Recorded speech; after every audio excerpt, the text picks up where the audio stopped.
সহিহুল বুখারীর বর্ণনা এসেছে, হযরতে সামুরা বিন জুনদুব রাদিয়াল্লাহু তাআলা আনহু তিনি বর্ণনা করেন, রাসূলুল্লাহ সাল্লাল্লাহু আলাইহি ওয়াসাল্লাম ইরশাদ করেছেন, আমরা সাহাবায়ে কেরাম, আমার সাহাবায়ে কেরাম, তখন বিশ্বনবী বলেন, আমার সাহাবায়ে কেরাম, তোমরা রাতের বেলায় কে কি স্বপ্ন দেখেছো আমার কাছে বর্ণনা করো।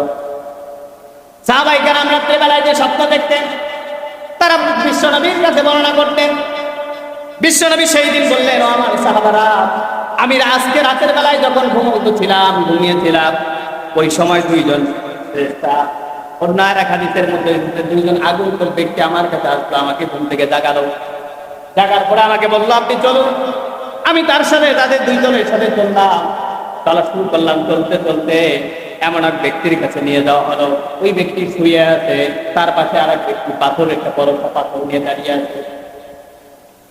আমি দেখতে পেলাম ওই দাঁড়িয়ে থাকা ব্যক্তি পাথর নিয়ে দাঁড়িয়ে আছেন। পাথর দিয়ে শুয়ে থাকা ব্যক্তির মাথার মধ্যে এমন ভাবে আঘাত করলো, আঘাত করার সঙ্গে সঙ্গে মাথাটা টুকরা টুকরা হয়ে গেল, ছিন্ন বিচ্ছিন্ন হয়ে গেল। পাথরটা একটু দূরে ছিটকে পড়ে গেল। ওই ব্যক্তি পাথরটা আনতে গেল, এইদিকে আবার মাথাটা আবার ওই রূপ তৈরি হয়ে গেল।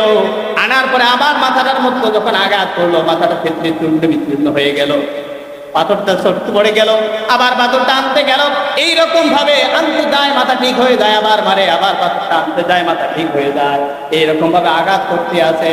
বিষ্ণুনবী বলেন, আমি দেখার পরে সুবহানাল্লাহ বললাম, আল্লাহর পবিত্রতা ঘোষণা করলাম, আর জিজ্ঞেস করলাম, ও আমার ভাইয়েরা, এই যে ব্যক্তি দুইজন, একজন শুয়ে আছে আর একজন পাথর দিয়ে আঘাত করছে, এরা কারা, এদের পরিচয় কি?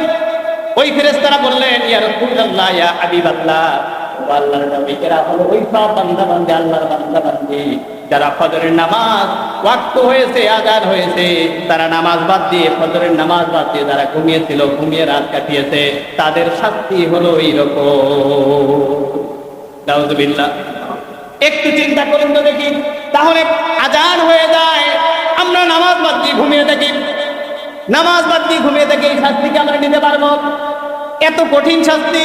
হয়তো আপনি ভাববেন সাধারণ কথা, কিন্তু না না, এত কঠিন ওই জায়গায় শাস্তি হবে, আপনি যেটা সহ্য করতে পারবেন না। এই জন্য ফজরের নামাজ বলুন তো দিকে পড়ার দরকার আছে না?